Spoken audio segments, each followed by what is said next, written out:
لا حول ولا قوة إلا بالله العلي العظيم.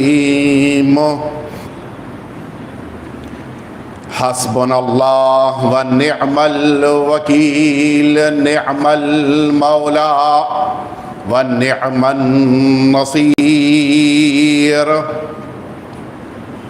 أعوذ بالله من الشيطان الرجيم.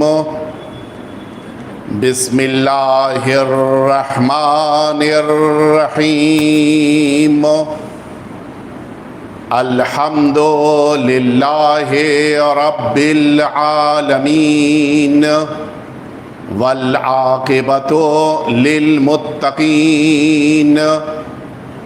ثم الصلاة والسلام والتحية والإكرام على سيد الأنبياء والمرسلين سيدنا ومولانا أبي القاسم محمد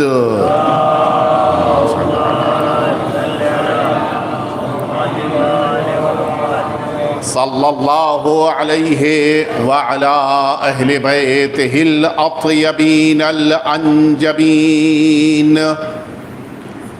الذين أذهب الله عنهم الرجس وطهرهم تطهيرا. اللهم صل على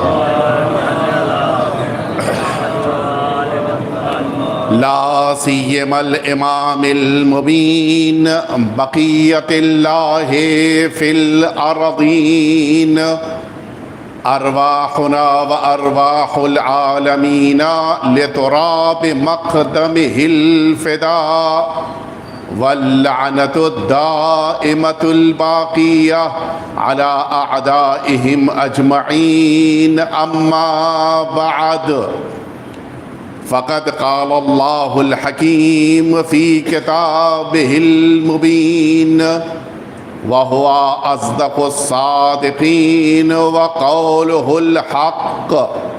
بسم الله الرحمن الرحيم. إنما يريد الله ليذهب عنكم الرجس أهل البيت ويطهركم تطهيرا. اللهم صل على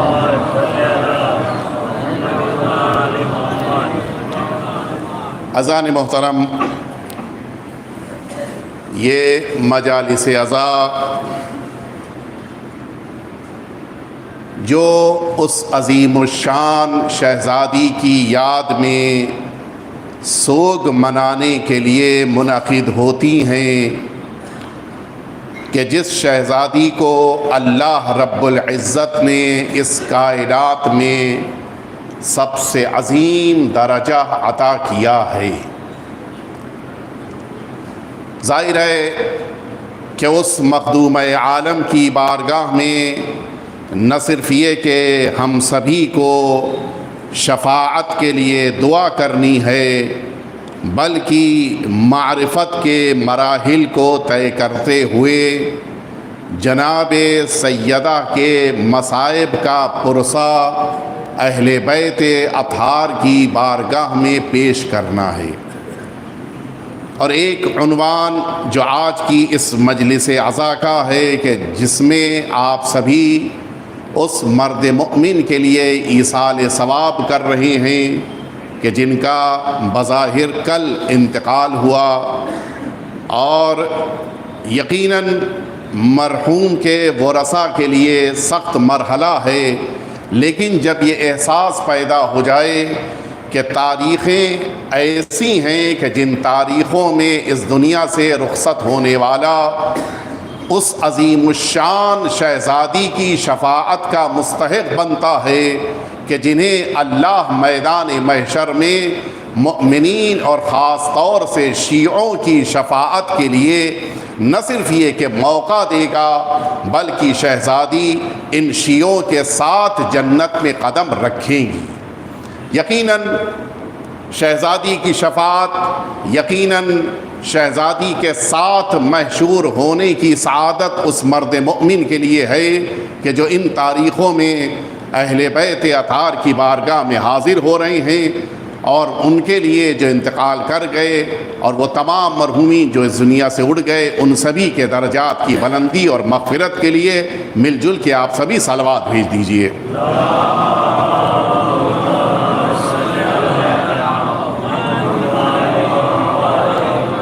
عزیزان محترم، جس موضوع کے تحت آپ کے درمیان اس سال کی گفتگو عرض کرنی ہے وہ موضوع ہے وہ عظیم الشان خطبہ، کہ جس خطبے کو سید عالمیان نے دربار خلافت میں اس انداز میں پیش کیا کہ جس خطبے کی بنا پر ان لوگوں کے چہروں سے نقاب اتر گئی کہ جو اسلام کا چہرہ لے کر اور اسلام کے نقاب کے ساتھ لوگوں کے درمیان آئے تھے، اور ایک عام مسلمان نہیں بلکہ عظیم الشان رسول کے صحابی بن کر لوگوں کے درمیان یہ پیغام دے رہے تھے کہ ہم سے زیادہ پکا اور سچا مسلمان کوئی نہیں ہے۔ یہ جناب سید عالمیان کا فدق کا خطبہ ہے کہ جس خطبے نے لوگوں کو بتایا کہ یہ افراد کہ جو اہل بیت اطہار کا حق چھین رہے ہیں، اگرچہ اہل بیت اطہار کے ساتھ ہونے کا دعویٰ کرنے کی کوشش کر رہے ہیں، لیکن ان کا کوئی تعلق نہ تو اہل بیت اطہار سے ہے اور نہ ہی اسلام سے ہے۔ یہ گفتگو شاید ممکن ہے کہ کل یا آخری مجلس میں آپ کے سامنے آئے، لیکن آج جس بات کو مجھے عرض کرنا ہے وہ سید عالمیان کے اس فدق کے خطبے کا پہلا جملہ ہے۔ جناب سید عالمیان نے اس پہلے خطبے میں، اگر آپ کو یاد ہو، میں 2 سال اور بھی اسی خطبے سے متعلق چند باتیں آپ کی خدمت میں عرض کر چکا ہوں، اور وہ بھی میرے پاس سب محفوظ ہیں، لہٰذا ان کی تکرار نہیں کرنی ہے۔ وہ باتیں کہ جو رہ گئی تھیں انہیں آپ کے سامنے عرض کرنا ہے۔ جناب سید عالمیان اس دربار میں آئی ہیں، اپنے حق کا مطالبہ کرنے کے لیے آئی ہیں، یہ بات واضح کرنے کے لیے آئی ہیں کہ جو مجھ سے چھینا گیا ہے وہ میرا حق ہے، اس پر میرے علاوہ کسی اور کا حق نہیں ہے۔ یہ بات واضح کرنے کے لیے جناب سیدہ دربار میں آئی ہیں، لیکن عجیب موقع ہے، شہزادی دو عالم خواتین کے جھرمٹ میں، خواتین کے درمیان حجاب کے ساتھ دربار میں حاضر ہو رہی ہیں، دربار میں آ رہی ہیں۔ ہونا چاہیے تھا کہ جب مجمع کے سامنے جناب سیدہ نے اپنی گفتگو کا آغاز کیا ہے تو پہلے ہی مرحلے میں سیدہ اپنے فتق کے بارے میں گفتگو فرماتی اور یہ کہہ دیتی کہ یہ فتق میرا ہے، مجھے واپس کرو۔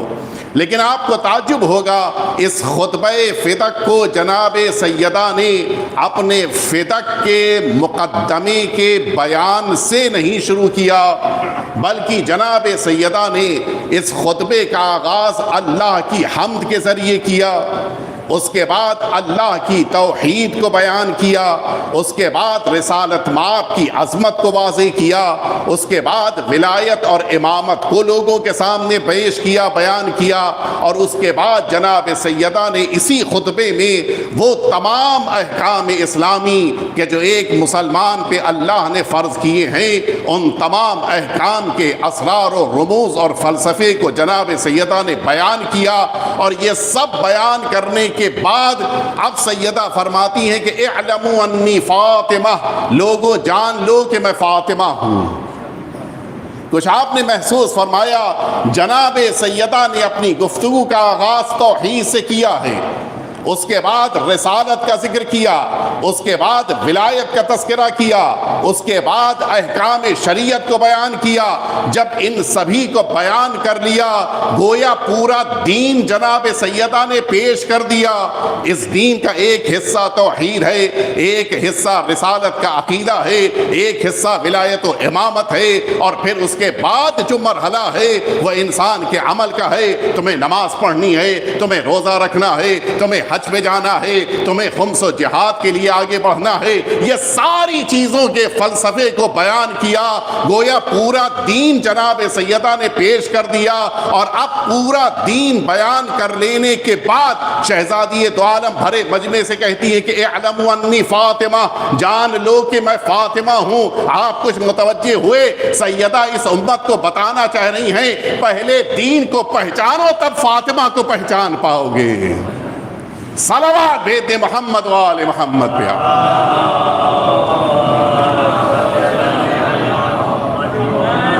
جب تک دین نہ سمجھ میں آ جائے تب تک شہزادی کی معرفت نہیں مل سکتی ہے، تب تک انسان شہزادی کو سمجھ نہیں سکتا ہے۔ اور میں اسی بارگاہ میں آپ کو لے کے آنا چاہتا ہوں۔ میں اس سال آپ کے درمیان جو خطبہ فتق عرض کر رہا ہوں، میری یہ کوشش ہوگی کہ اس خطبہ فتق کے ذریعے سے سیدہ عالمیان نے اپنی شخصیت سے متعلق جو باتیں پیش کی ہیں وہ باتیں لوگوں کے لیے واضح ہو جائیں، تاکہ پتہ چلے کہ شہزادی نے اس ایک خطبے میں اپنے سلسلے میں کیا باتیں کہی ہیں، اور امت یہ بات محسوس کرے کہ سیدہ عالمیان کا کیا عظیم رشتہ اللہ کی بارگاہ سے ہے، رسالت مآب سے ہے، اسلام سے ہے، دین سے ہے، شریعت سے ہے، اور اس پورے دین کا ایک حصہ شہزادی دو عالم کی یہ معرفت ہے۔ شہزادی دو عالم یہ پہلا فقرہ فرماتی ہیں کہ الحمدللہ علی ما انعم ولہ الشکر علی ما الہم، تمام تعریفیں اس پروردگار کے لیے ہیں۔ الحمدللہ علی ما انعم، اس پروردگار کے لیے تمام تعریفیں ہیں کہ جس پروردگار نے نعمتیں عطا فرمائیں۔ وَلَهُ الشُّكْرُ عَلَى مَا أَلْهَمَا، اور اسی ذات کا شکر ہے کہ جس نے الہام عطا کیا۔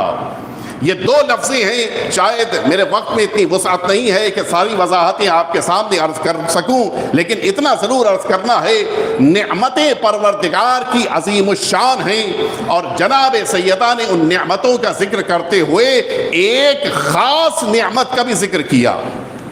ساری نعمتوں کو کہہ دیا تھا تو اب اس میں سب کچھ آ گیا۔ انسان کی زندگی نعمت ہے، اس کا ذکر بھی ہو گیا، انسان کا دین نعمت ہے، اس کا تذکرہ بھی ہو گیا، توحید کا عقیدہ نعمت ہے، وہ بھی سب کچھ اس میں آ گیا تھا۔ لیکن پھر ایک خاص نعمت کا ذکر فرمایا، وَلَهُ الشُّكْرُ عَلَى مَا أَلْهَمَا، تمام تعریفیں ہو چکی تھیں، اب شکر بھی بجا لا رہی ہیں، اس لیے کہ پروردگار نے الہام کیا ہے۔ آپ جانتے ہیں کہ یہ الہام وہ اللہ کی بارگاہ سے آنے والی خبر ہے کہ جس خبر کو لینے کے لیے یا نبی ہونا چاہیے، یا امام ہونا چاہیے، یا ولی پروردگار ہونا چاہیے۔ بھرے مجمع میں سیدہ اعلان کر رہی ہیں تمام نعمتوں پر شکر تم بجا لاتے ہو، لیکن الہام پر تم نعمت پروردگار پہ الہام کی جو تمہیں ملتی ہے اس پر تم شکر نہیں بجا لا سکتے۔ کیوں؟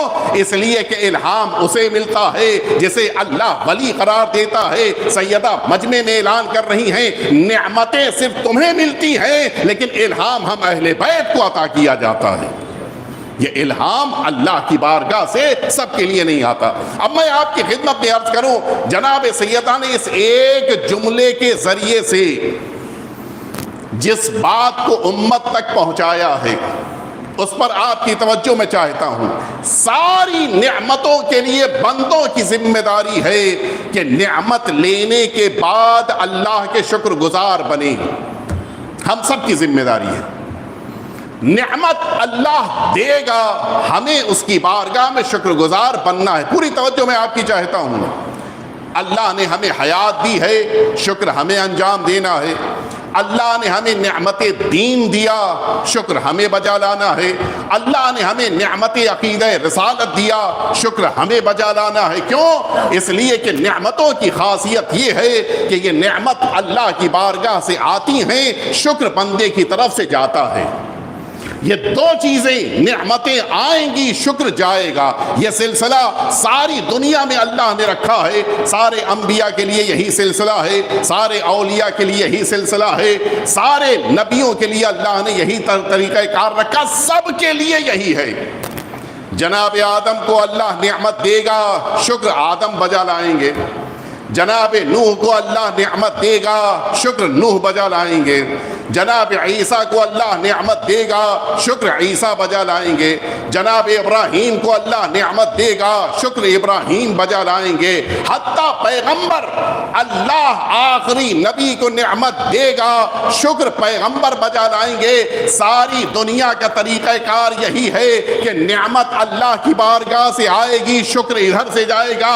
لیکن کیا کہنا در سیدہ کی عظمت، یہ ایک اکیلی بارگاہ ہے جہاں پر عالم یہ ہے روٹیاں یہاں سے جاتی ہیں، شکر ادھر سے آتا ہے۔ صلوات بھیجتے محمد و آل محمد پہ۔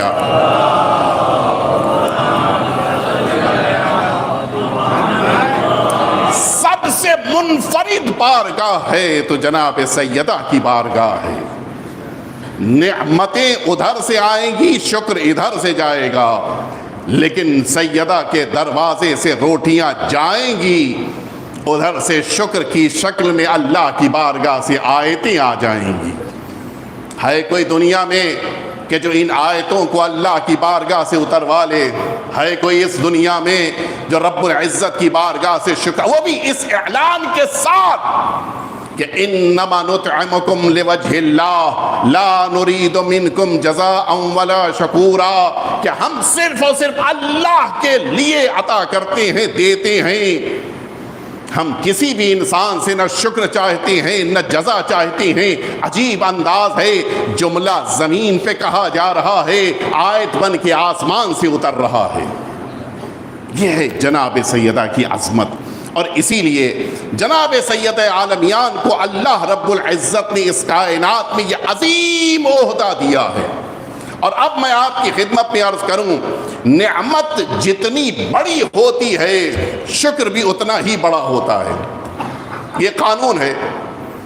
آپ کسی شخص کو مثال کے طور کے اوپر مثلا آپس میں ایک دوسرے کے درمیان 100 روپے دے دیں، وہ کہے گا تھینک یو، لیکن اگر آپ نے اسی انسان کو 50,000 روپے دے دیے، تھینک یو، اس کا انداز زیادہ مضبوط ہو جائے گا، قوی طور پہ آپ کو شکریہ کہے گا۔ لیکن آپ اگر اسی انسان کو مثال کے طور کے اوپر 50 لاکھ روپے دے دیں، اب وہ ایک دو دفعہ سے تھینک یو نہیں کہے گا، بار بار تھینک یو۔ کیوں؟ اس لیے کہ نعمت اس کی نگاہ میں بڑی ہے، تو جب نعمت بڑی ہوتی ہے تو شکر بھی بڑا ہوتا ہے۔ آپ سنیں گے دنیا کی کوئی ایسی نعمت نہیں ہے کہ جس نعمت کے لینے پر اللہ نے کہا ہو کہ نماز پڑھ کے شکر بجا لاؤ۔ عام نعمتوں کے لیے ہے کہ تم نماز پڑھو تاکہ شکر بجا لے آؤ، لیکن خاص نعمت کے طور پہ اللہ نے نہیں کہا ہے۔ اگر کہا ہے تو صرف ایک موقع پر۔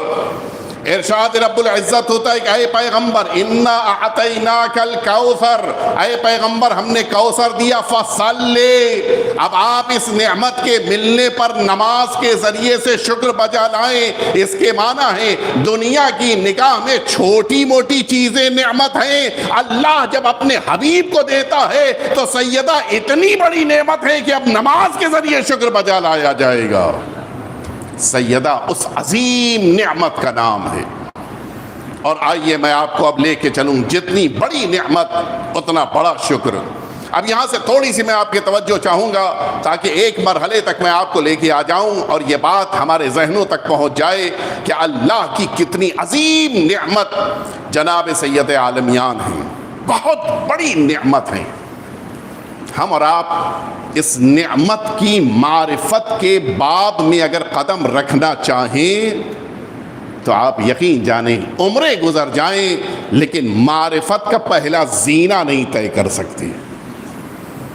سنیں گے آپ سیدہ کتنی بڑی نعمت ہیں، محسوس کریں گے آپ۔ سنیں آپ، یہی سورہ بقرہ آیت نمبر 106، میں اس لیے کہہ رہا ہوں تاکہ ہمارے جوانوں کے ذہن میں بھی آیت محفوظ رہے اور وہ اس آیت کے ذریعے سے اس بات کو سمجھیں کہ قرآن مجید نے کن نعمتوں کا ذکر کیا ہے اور ان نعمتوں پر ہمیں کس طرح سے شکر بجا لانا ہے۔ ارشاد رب العزت ہے کہ ما ننسخ من آیت او ننسها نأتی بخیر منها او مثلها علم تعلم ان اللہ علی کل شیء قدیر۔ بالکل واضح سی آیت، بالکل واضح سا ترجمہ۔ سنیں آپ، ارشاد ہوتا ہے کہ ہم کسی بھی آیت کو منسوخ نہیں کرتے، یعنی اس کے حکم کو ختم نہیں کرتے، اور نہ یہ کہ اس آیت کو بھلاتے ہیں، بلکہ کیا کرتے ہیں، نأتی بخیر منہا، یا تو اس چلی جانے والی آیت سے بہتر آیت دے دیتے ہیں، اور اگر بہتر پاسبل نہ ہو تو او مثلہا، یا اس کے جیسی دے دیتے ہیں۔ ہم آیت کو ہمیشہ کے لیے ختم نہیں کرتے، ایک آیت کو اٹھائیں گے، اس آیت سے بہتر آیت دے دیں گے یا اس کے جیسی دے دیں گے۔ علم تعلم، کیا آپ نہیں جانتے، ان اللہ علی کل شیء قدیر، کہ اللہ تمام چیزوں پہ قدرت رکھنے والا ہے، جو پہلی آیت کو بھیج سکتا ہے وہ بعد کی آیت کو بھی بھیجے گا۔ یعنی سلسلہ یہ ہے کہ دنیا میں جو بھی آیت ہے وہ ما قبل والی، ما قبل یعنی پہلے، ما قبل والی آیت کے جیسی ہے یا اس سے بہتر ہے۔ میرے ان دو لفظوں پہ توجہ دیجیے گا، یا خیر ہے یعنی بہتر ہے، یا مثل ہے اس کے جیسی ہے۔ یہ دو لفظ ہیں، مثل یعنی اس کے جیسی، سیم ٹو سیم، خیر یعنی اس سے بیٹر، اس سے بہتر۔ اس کائنات میں اللہ نے سب سے بڑی نعمت کے طور پر اس ولایت کو قرار دیا ہے۔ ما من آیت للہ اکبر منی، سرکار امیر المؤمنین حضرت علی ابن ابی طالب علیہ الصلوۃ والسلام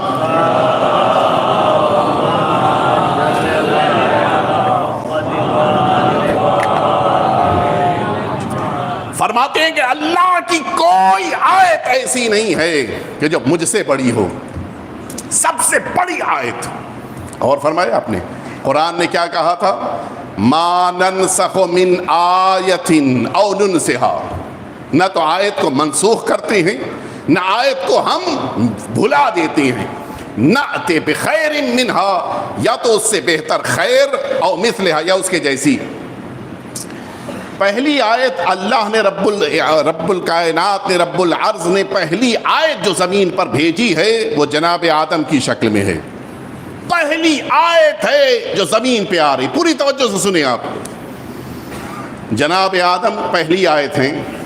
اب یا تو ایک صورت یہ نکلے کہ جناب آدم قیامت تک رہیں، لیکن جناب آدم اس دنیا میں ہمیشہ نہیں رہے۔ ایک وہ دن آیا کہ جب جناب آدم اس دنیا سے جا رہے ہیں، پروردگار آیت جا رہی ہے، آواز آئے گی، اب میں ایسا نہیں ہے کہ زمین کو آیت سے خالی کر دوں، اگلی آیت آئے گی، یا خیر ہوگی یا مثل ہوگی۔ مثل یعنی سیم ٹو سیم، خیر یعنی بہتر، یا خیر ہوگی اگلی آیت یا مثل ہوگی۔ اللہ نے جناب آدم کے جیسی اگلی آیت جناب شیس کو بنا کر بھیج دیا۔ اگلی آیت جناب شیس ہیں۔ اب شیس یا تو ہمیشہ رہیں، یا پھر اگر دنیا سے جا رہے ہیں تو اگلی آیت بھی آ جائے۔ اللہ نے ان کے بعد ان کے بیٹے کو اس روئے زمین پر اپنا آیت کا نمائندہ بنایا کہ جو جناب شیس کے جیسے ہیں۔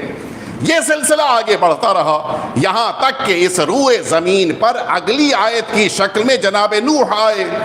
یہ ما قبل سے بہتر ہیں، یہ خیر ہیں، یہ ما قبل سے بہتر ہیں، لیکن جناب نوح بھی اس دنیا سے ایک دن جا رہے ہیں۔ پروردگار اب کیا ہوگا کہ میں اگلی آیت بھیج رہا ہوں۔ اب جتنی آیتیں آئیں گی درمیان میں وہ سب جناب نوح کے جیسی ہوں گی، لیکن چونکہ نوح کے جیسی ہیں لہٰذا نوح سے پہلے والوں سے بہتر ہیں۔ نہیں پتا آپ متوجہ ہیں یا نہیں ہیں؟ نوح اپنے پہلے والوں سے بہتر ہیں، تو اب جو نوح کے جیسا آئے گا وہ نوح کے جیسا ہونے کی بنا پر نوح سے پہلے والوں سے بہتر ہوگا، یہاں تک کہ روئے زمین پہ جناب ابراہیم آئے۔ یہ وہ آیت ہیں کہ جو اپنے ما قبل کے سارے نبیوں سے بہتر ہیں۔ اللہ نے سب سے اچھا نبی جناب ابراہیم کو بنایا۔ اب جب جناب ابراہیم اس دنیا سے جا رہے ہیں تو پروردگار اب اس روئے زمین پر تیری آیت کون ہوگی؟ کہا ابراہیم کے جیسی آیت اسماعیل کی شکل میں ہوگی۔ اسماعیل بھی دنیا سے جا رہے ہیں، پروردگار اب کیا ہوگا؟ یعقوب کی شکل میں ان کے جیسا اللہ کا نمائندہ جو آیت ہے وہ رہے گا۔ یعقوب جا رہے ہیں، اب کیا ہوگا؟ ان کا بیٹا یوسف ہوگا کہ جو اس روئے زمین پر ان کے جیسا یا ان سے بہتر ہوگا۔ یوسف جا رہے ہیں، اب کیا ہوگا؟ کہ ان کا نمائندہ اس روئے زمین پہ موسیٰ کی شکل میں آئے گا جو ان سے بہتر ہوگا۔ خدا را موسیٰ جا رہے ہیں، اب کیا ہوگا؟ ان کے بعد جو نبی آئے گا وہ موسیٰ کے جیسا ہوگا، وہ بھی ایک دن جا رہا ہے، اب کیا ہوگا؟ کہا اس روئے زمین پہ عیسیٰ آ رہے ہیں کہ جو موسیٰ کے جیسے ہیں۔ پروردگار عیسیٰ بھی تو اب دنیا سے جا رہے ہیں، کہا اب میں اس روئے زمین پر اپنی اس آیت کو بھیجوں گا کہ جس آیت کا مقابلہ ما قبل کی کوئی آیت نہیں کر سکتی ہے۔ سارے نبیوں سے افضل، سارے رسولوں سے افضل، سارے ولیوں سے افضل، سارے نمائندوں سے افضل، ساری فضیلتوں کا سرچشمہ بنا کر اللہ نے اپنی آیت کو بھیجا کہ جو حضرت محمد مصطفیٰ اللہم صلی علی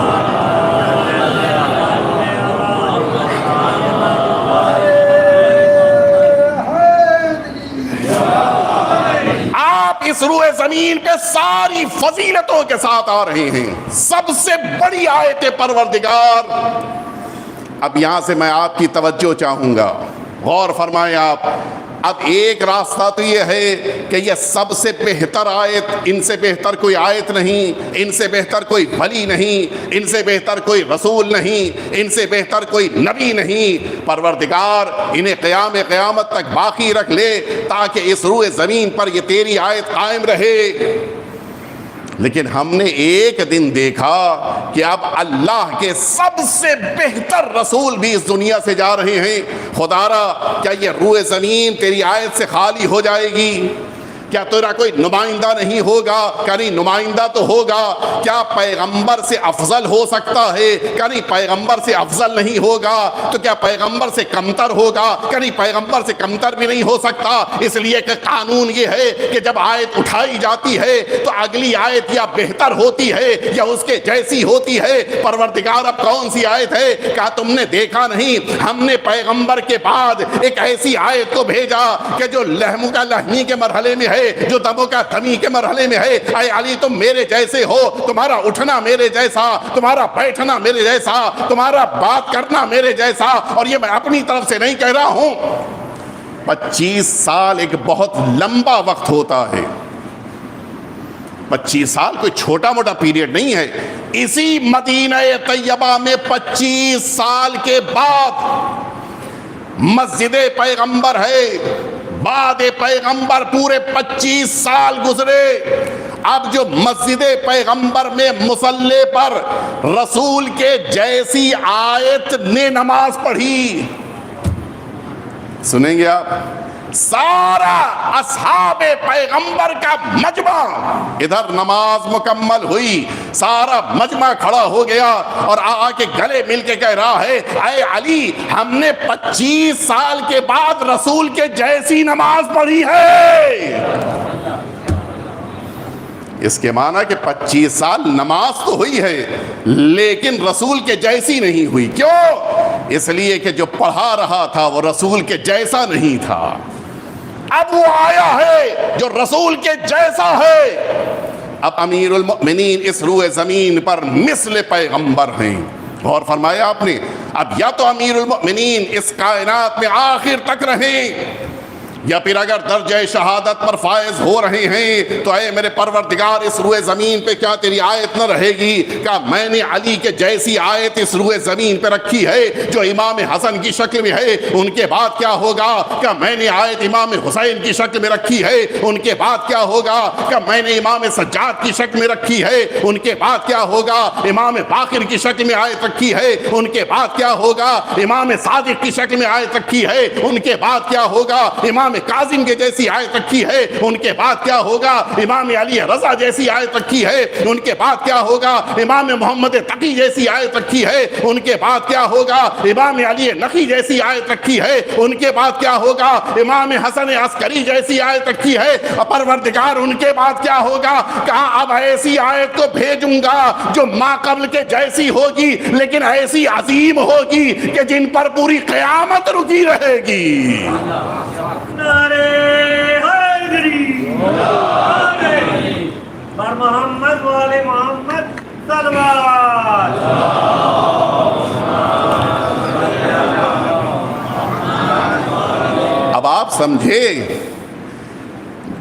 پیغمبر کی مسند پر بیٹھ جانا اور ہے، مثل پیغمبر بننا اور ہے۔ مسند کو چھینا جا سکتا ہے لیکن پیغمبر کی مماثلت کو کوئی نہیں چھین سکتا۔ یہ اللہ کی آیت ہیں کہ جنہیں اللہ نے پیغمبر کے جیسا بنایا ہے۔ آپ حضرات بخوبی واقف ہیں کہ میں اپنے موضوع سے باہر نہیں جاتا، اور آپ یہ سوچ رہے ہوں گے کہ آج ان کی یہ کمزوری پکڑی گئی۔ نہیں، میں موضوع سے باہر نہیں گیا ہوں۔ موضوع کیا چل رہا ہے؟ نعمت جناب سیدہ کی ذات ہے۔ سنیں آپ، میرے پروردگار اگر ایک آیت کے بعد دوسری آیت، دوسری آیت کے بعد تیسری آیت تو نے مردوں میں قرار دی ہے، تو آخر خواتین کے لیے بھی تو تیری آیت ہونی چاہیے۔ کیا تم نے دیکھا نہیں میں نے حوا جیسی آیت کو اس روئے زمین پہ آدم کے ساتھ بھیجا، لیکن حوا بھی ایک دن دنیا سے جا رہی ہیں۔ پروردگار اب خواتین کے لیے آیت کون ہوگا؟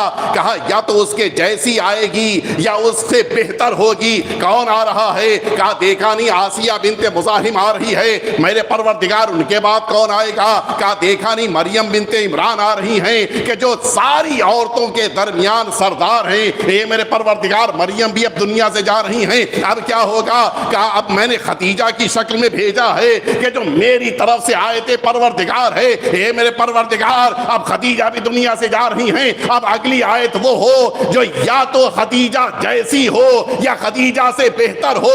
کائنات میں کون ہے جو مریم سے بہتر ہو؟ کون ہے جو سارہ سے بہتر ہو؟ کون ہے جو ہاجرہ سے بہتر ہو؟ کون ہے جو حوا سے بہتر ہو؟ کائنات میں بس ایک ہے، وہ ذات ہیں کہ جن پہ ساری سعادتیں مکمل ہو رہی ہیں۔ میں اس آیت کو بھیج رہا ہوں کہ جس کا احترام کرنے کے لیے میرا پیغمبر کھڑا ہوگا، آدم کھڑے ہوں گے، نوح کھڑے ہوں گے، ابراہیم کھڑے ہوں گے۔ میں اس آیت کو بھیج رہا ہوں جو فاطمہ کی شکل میں کائنات میں آ رہی ہے۔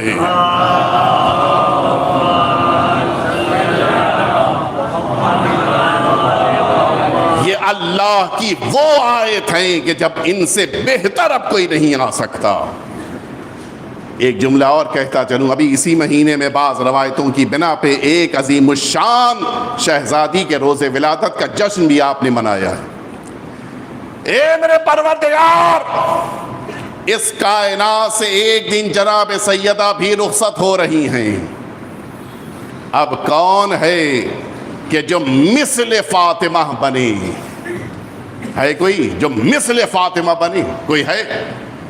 یوں تو بہت سی عورتیں ہیں، لیکن ہماری جب عقیدتیں نہیں پتہ، یہ جملہ آپ متوجہ ہو رہے نہیں ہو رہے ہیں، عورتیں اور بھی ہیں، لیکن جب ہم عقیدتوں کے جام لے کر ان کی طرف بڑھے تو دکھائی یہ دیا کہ ان کے دامن پر مسلمانوں کے خون کے دھبے ہیں۔ متوجہ ہوئے نہیں ہوئے؟ بھائی ایسی آیت ہونی چاہیے جو مسلمانوں کو بچانے والی ہو، جمل میں قتل نہ کروانے والی ہو۔ ایسی آیت ہونی چاہیے، عورت ایسی ہو، کوئی خاتون ایسی ہو جو اب مثل فاطمہ بنے۔ کوئی نہیں ہے، صرف ایک خاتون ہیں کہ جن کو ثانی زہرا کہا گیا ہے۔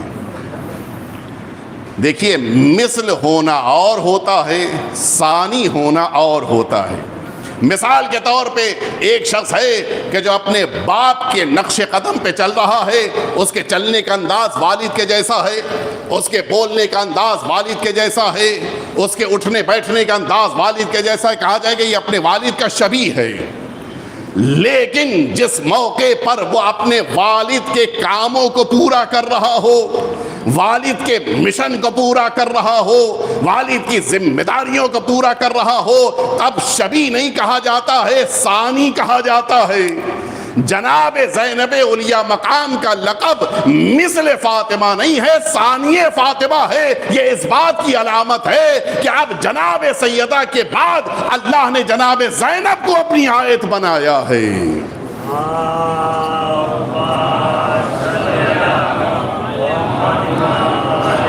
وہ عظیم الشان شہزادی کہ جو ثانی زہرا بنی جناب زینب علیہ مقام ہیں۔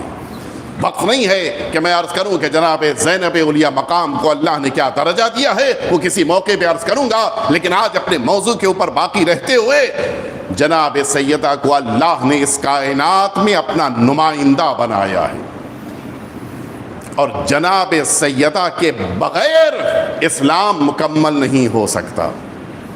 کل گفتگو آئے گی کہ جناب سیدہ کو اللہ نے کیوں جزء پیغمبر بنایا ہے، وہ انشاءاللہ کل کی یا پرسوں کی گفتگو میں بات آئے گی، لیکن آج میں عرض کروں کہ اللہ کے رسول نے فرمایا، وہ بھی جناب جابر بن عبداللہ انصاری سے، کیا فرمایا؟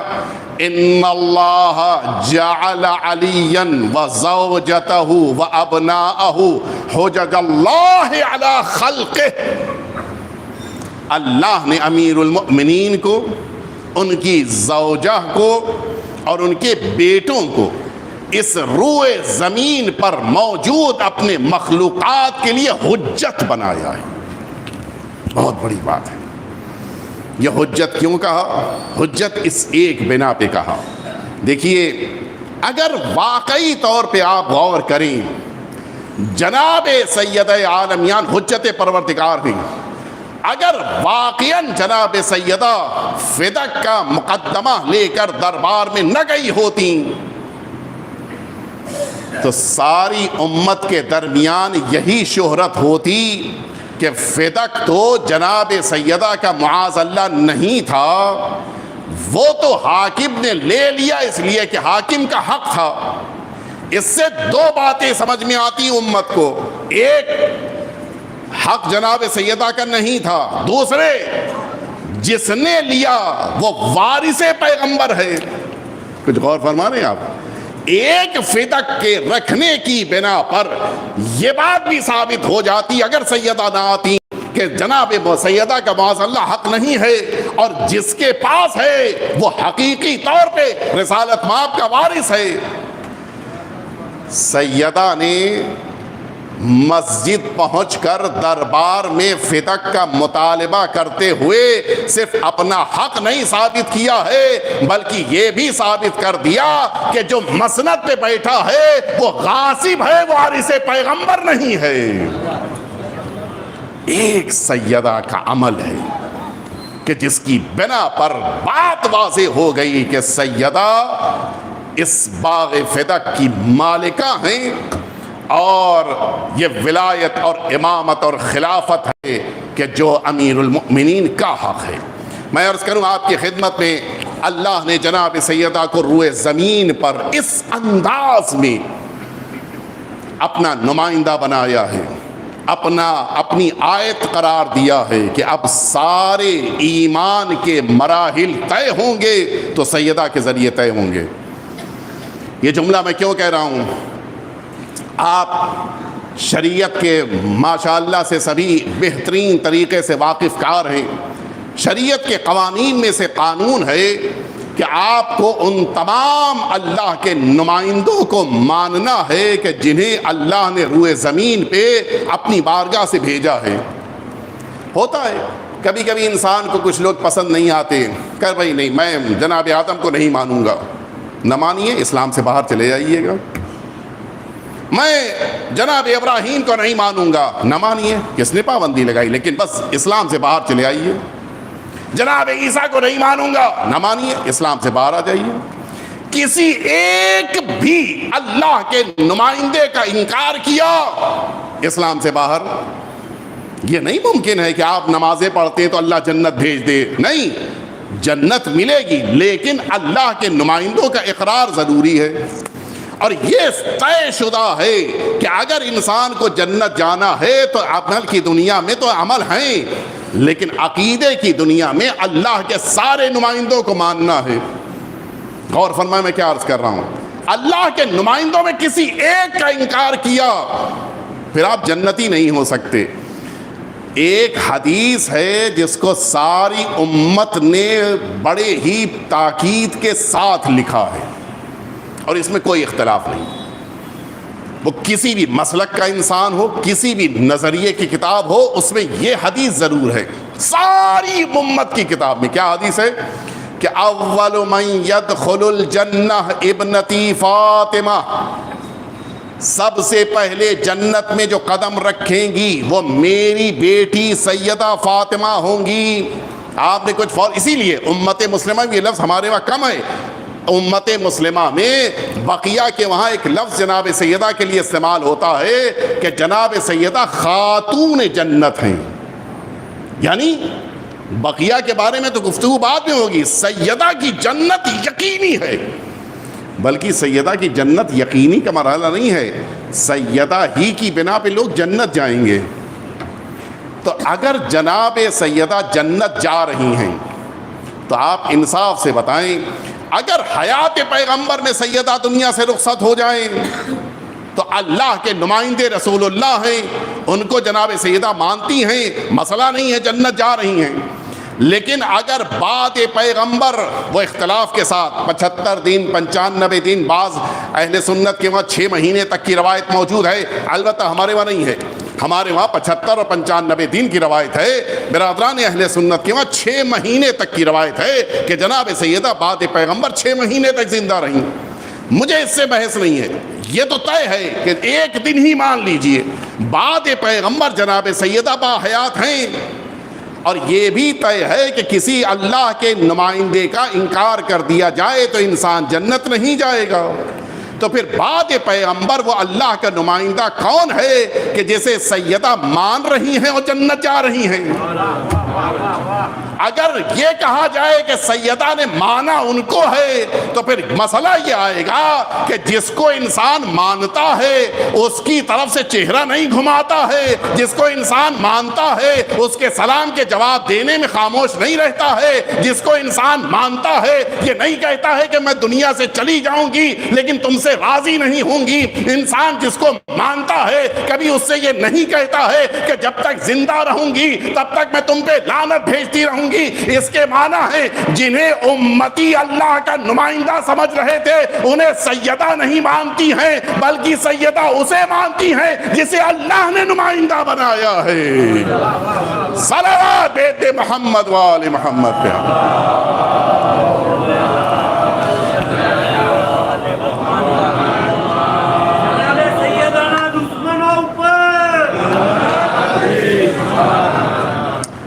آپ حضرات میں سے بھی بہت سے ایسے جوان ہوں گے کہ جن کو شوق ہوگا ان امتحانات میں شرکت کرنے کا شوق ہوگا کہ جو بڑے اہم سمجھے جاتے ہیں. آئی ایس کا امتحان دینا ہے، آئی پی ایس کا امتحان دینا ہے، نیٹ کا ایگزام دینا. یہ ہوتا ہے نہیں، ایک شوق ہوتا ہے جوانوں، ہونا بھی چاہیے.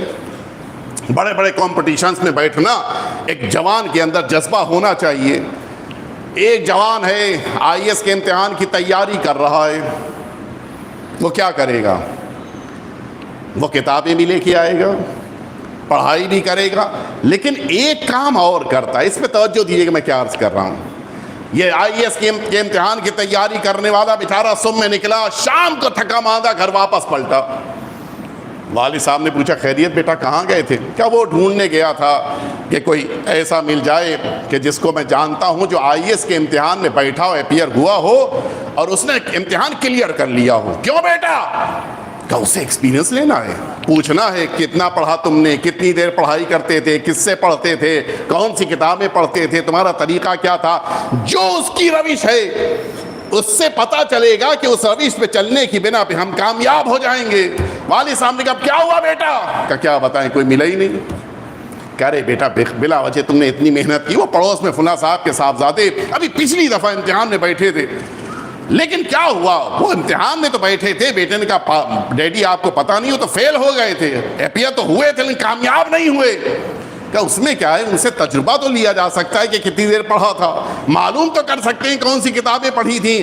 کہ ڈیڈی آپ اتنا بھی نہیں جانتے کہ ہمیشہ اس کو آئیڈیل بنایا جاتا ہے جو کامیاب ہو جائے، کبھی ناکامیاب ہو جانے والے کو آئیڈیل نہیں بنایا جاتا ہے. تو جب یہ طے ہو گیا کہ امتحان میں اسے آئیڈیل بنایا جائے کہ جو کامیاب ہو گیا ہو، تو ہم کو بھی تو ایک امتحان میں بیٹھنا ہے. اے میرے پروردگار، ہمیں بھی آئیڈیل چاہیے ہے، ہمیں بھی جنت کے امتحان کے لیے بیٹھنا ہے، ہمیں بھی جنت میں جانا ہے. کہا ان کے پیچھے چل لو کہ جن کی جنت ابھی تک پتہ ہی نہیں ہے.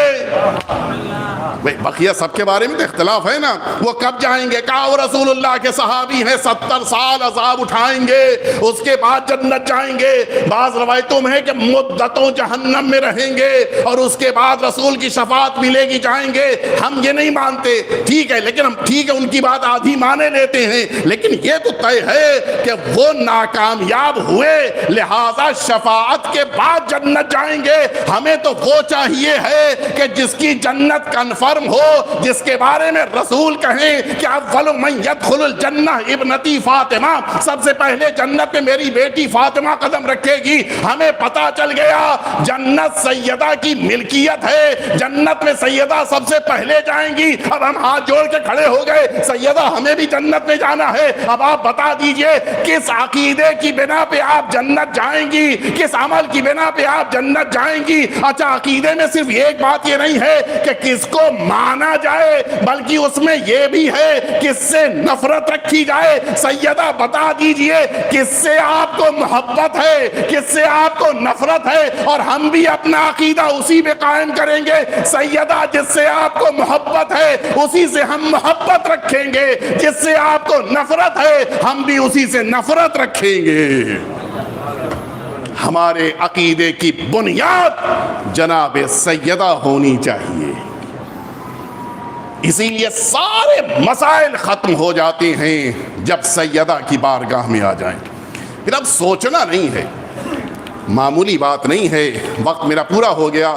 معمولی بات نہیں ہے, مصلی سے سیدہ اٹھی نہیں ہے جب تک یہ جملہ نہ کہا ہو کہ اللہم لعن الجبت والطاغوت. کل اگر مہلت ملی تو میں عرض کروں گا کہ سیدہ کے اس جملے کی وضاحت کیا ہے. یعنی اس کے معنی ہیں کسی کو مانا سیدہ نے, کسی کو نہیں مانا. اور یہ عجیب ہے, جسے سیدہ نے مانا امت نے نہیں مانا, اور جسے امت نے مانا اسے سیدہ نے نہیں مانا. تو ہمیں سیدہ کے پیچھے جنت جانا ہے یا ان امتیوں کے پیچھے جانا ہے؟ اسی لیے یہ ایام عزائے فاطمیہ بڑی اہمیت رکھتی ہیں. آپ کو اگر اللہ نے سیدہ کی مجلسوں کے لیے فرش عزا پر آ کر بیٹھنے کی توفیق دی ہے تو یہ عظیم نعمت ہے. اس نعمت پر آپ شکر بجا لائیں, کوئی چھوٹی موٹی نعمت نہیں ہے. میرا وقت پورا ہو گیا. بقیہ خطبے کے فقرے جو جناب سیدہ نے فرمائے ہیں وہ انشاءاللہ, تاکہ جناب سیدہ کی شخصیت ہماری نگاہوں کے سامنے کسی حد تک ہم معرفت کے باب میں قدم رکھ سکیں, عرض کروں گا. لیکن ہاں ایک بات کہتا چلوں کہ آج بھی سید عالمیان, البتہ یہ بات مجھے پرسوں یا کل عرض کرنی تھی لیکن آج میں عرض کر دوں تاکہ کل جب آپ آئیں تو پورے احساس کے ساتھ آئیں. بعض روایتوں کی بنا پہ آج شب شہادت ہے اور بعض روایتوں کی بنا پہ کل شب شہادت آ رہی ہے. پرسوں کا دن شہادت کا دن ہے. ہم سبھی عزادار ہوں گے, ہمارے لباس سیاہ ہوں گے, ہمارا انداز عزاداری کا ہوگا, ہم سینہ زنی کر رہے ہوں گے, ماتم کر رہے ہوں گے, ہمارے چہروں پر خوشی کے آس. کیوں؟ اس لیے کہ یہ ماں کی شہادت کا دن ہے.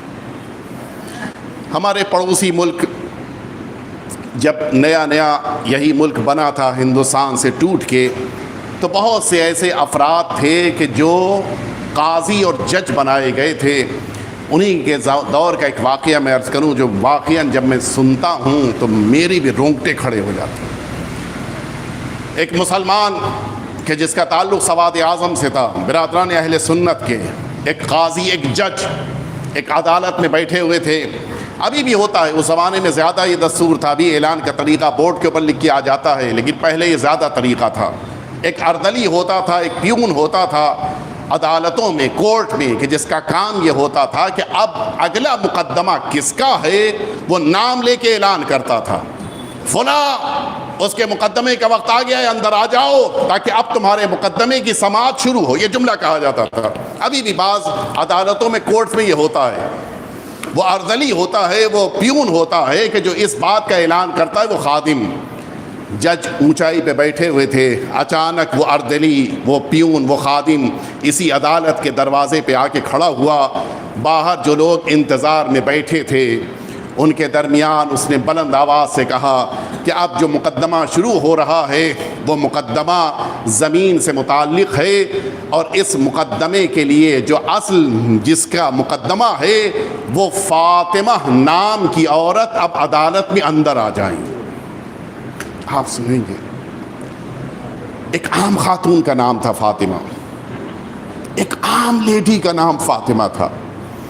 اس جج نے وہیں سے اوپر سے بیٹھے بیٹھے یہ جملہ کہا کہ اگر فاطمہ مقدمہ لے کے آئی ہے تو میں نہ تو سماعت کروں گا نہ دونوں فریق کی بات سنوں گا، میں یہ اعلان کرتا ہوں کہ یہ جس زمین کے لیے یہ فاطمہ نام کی مسلمان عورت آئی ہے یہ زمین اسے دے دی جائے اور اس نام کا احترام کیا جائے۔ یہ کہہ کے جج اپنی جگہ سے اٹھ گیا۔ آپ انصاف سے بتائیں،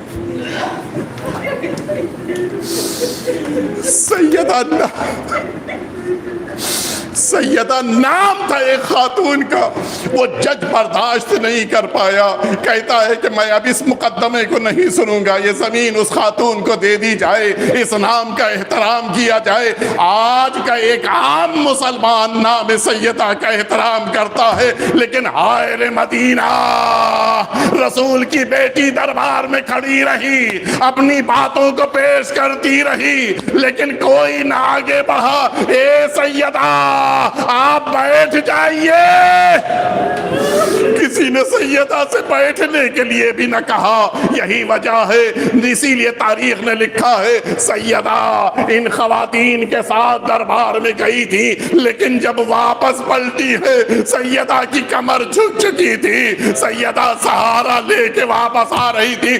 نہ جانے سیدہ کو کس بات کا احساس تھا، شاید سیدہ یہ سوچ رہی تھی یہ میرے بابا کے مسلمان، انہوں نے مجھے احترام نہ دیا۔ ایک جملہ سن سکیں گے عزادارو، جو فاطمہ آ جائے رسول اپنی جگہ سے اٹھ جائے، وہ فاطمہ کھڑی رہی، امت بیٹھی رہی۔ کیا عجیب عالم ہے۔ سیدہ اپنے گھر میں واپس پلٹی۔ میں کل مسائل میں عرض کروں گا سیدہ نے کن مصیبتوں کو برداشت کیا ہے، لیکن آج ایک جملہ سنتے جائیے۔ وہ راتیں قریب آ چکی ہیں جب سیدہ دنیا سے جا رہی ہیں، اپنے شوہر کو بلایا، اے علی میں وصیت کر رہی ہوں، غسلنی فی اللیل، مجھے رات میں غسل دیجئے گا، مجھے رات میں کفن پہنائیے گا اور اپنے ہاتھوں سے غسل دیجئے گا، اپنے ہاتھوں سے کفن پہنائیے گا۔ یہ جملہ سن لیا آپ نے؟ ہر ماں کو اپنی بیٹی سے محبت ہوتی ہے۔ سیدہ کی بیٹی زینب گھر میں موجود ہے۔ اے سیدہ آپ وصیت میں یہ کہہ دیجئے، اے علی میری زینب کو ساتھ میں رکھیے گا تاکہ غسل کے موقع پر زینب مددگار بنے۔ لیکن ماں نے یہ وصیت نہ کیا، شاید وجہ یہ ہو، علماء نے لکھا ہے شاید وجہ یہ ہو سیدہ جانتی تھی اگر زینب کھڑی ہوگی برداشت نہ کر پائے گی ماں کا سینہ، ماں کا شکستہ پہلو، زینب کی نظر اگر پڑ گئی زینب برداشت نہ کر پائے گی۔ میں کہوں گا اے سیدہ زینب کے لیے اتنا اہتمام کیا کہ شکستہ پہلو کو نہ دیکھے، ذرا کربلا میں آئیے، زینب کی نگاہوں کے سامنے حسین کا جسم ہے، گھوڑوں سے پامال ہو رہا ہے، ادھر کے گھوڑے ادھر، ادھر کے گھوڑے ادھر، زینب سموں سے لپٹی جا رہی ہے۔ یہ میرا بھیا حسین، حسین پہ گھوڑے نہ دوڑا۔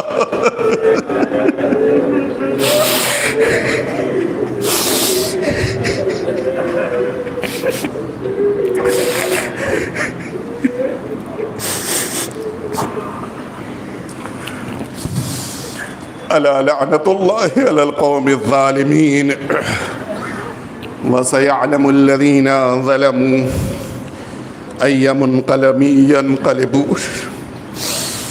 إلهي بحق الزهراء وأبيها وبعلها وبنيها والسر المستودع فيها أن تصلي على محمد وآل محمد۔ پروردگار تیری بارگاہ میں عاجزانہ التماس ہے جناب سیدہ کے مصائب کا واسطہ ہمارے آقا اور مولا کے ظہور میں تعجیل فرما۔ پروردگار حضرت کے قلب نازنین کو ہم سب سے راضی و خوشنود فرما۔ پروردگار جناب سیدہ کی عزاداروں میں ہم سب کو شمار فرما۔ میدان محشر میں سیدہ عالمیان کی شفاعت نصیب فرما۔ پروردگار جس مرد مؤمن کے ایصال ثواب کے لیے کہا گیا، پروردگار اس مؤمن کے درجات کو بلند سے بلند تر فرما، جناب سیدہ کا مہمان قرار فرما۔ پروردگار تمام مرحومین پہ اپنی رحمتیں نازل فرما۔ پروردگار ہمیں اس دنیا میں عقیدہ سیدہ کے ساتھ زندگی گزارنے کی توفیق عنایت فرما۔ پروردگار ہم کو اور ہماری نسلوں کو جناب سیدہ کی محبت اور ان کے دشمنوں سے نفرت عطا فرما۔ ربنا تقبل منا انک انت السمیع العلیم۔